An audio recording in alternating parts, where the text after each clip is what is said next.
Afternoon. Welcome back to the channel. I'm photographing dragonflies and damselflies again. I did damselflies, dragonflies a couple of weeks ago, but today I'm particularly looking for dragonflies, damselflies in flight. And more than anything else, I want to test out the animal eye detect on my Z8 to see if it's good enough to pick up dragonflies in flight. So what I'm going to do is I'm going to test the eye detect. Now the Z8 has got animal eye detect and bird eye detect. I'm going to try both of those, but it doesn't really matter what camera you've got. If you're using a Canon, a Sony, an Olympus, all the modern mirrorless cameras got animal or bird eye detect. So I just want to see if it's good enough to pick up these fast moving dragonflies in flight. Now I did a similar thing about a year ago with my my previous camera, and that had just a regular autofocus system on it, so no eye detect. And what I found then is I had to actually manually focus because it just wouldn't lock onto the dragonflies quickly enough. So it'll be really interesting to see if there's been an improvement on this type of photography. Now I know the animal eye detect on my Z8 is absolutely phenomenal. It's great for birds, it's great for mammals. So is it going to be good enough for dragonflies? Well, we're going to find out soon. So yeah, I'll speak to you in a little while. I'm at a great location. It's a lake in Essex, quite local to me. There's emperor dragonflies, there's flat-bodied chasers, there's loads and loads of damselflies. The damselflies are not as quick, so they're a little bit easier to get, but I'm looking to get damselflies and dragonflies, and let's see if they come out sharp. So I'll speak to you in a little while.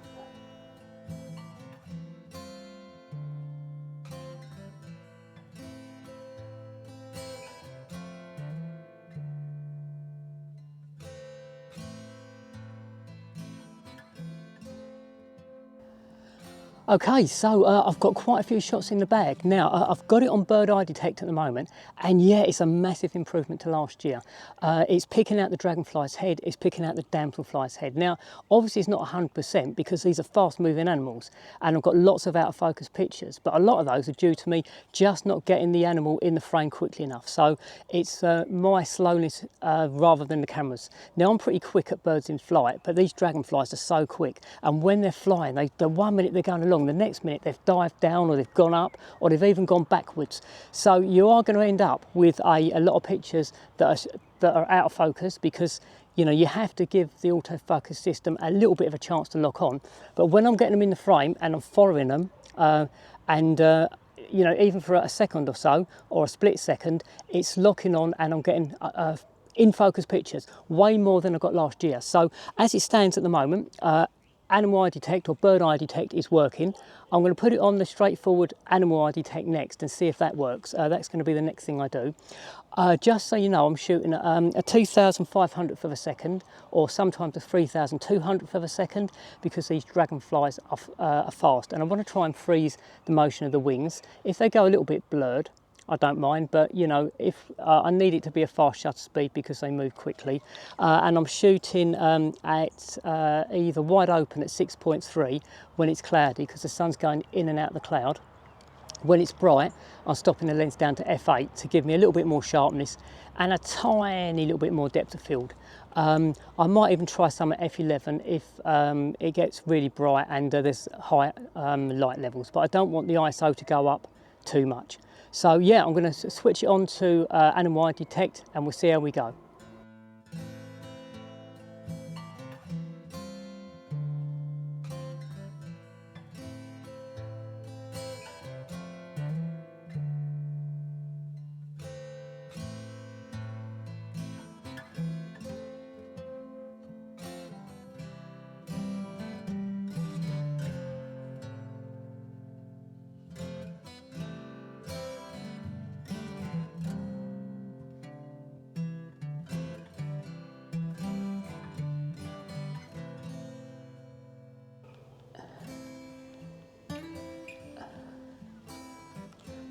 Wow, I've just got two dragonflies.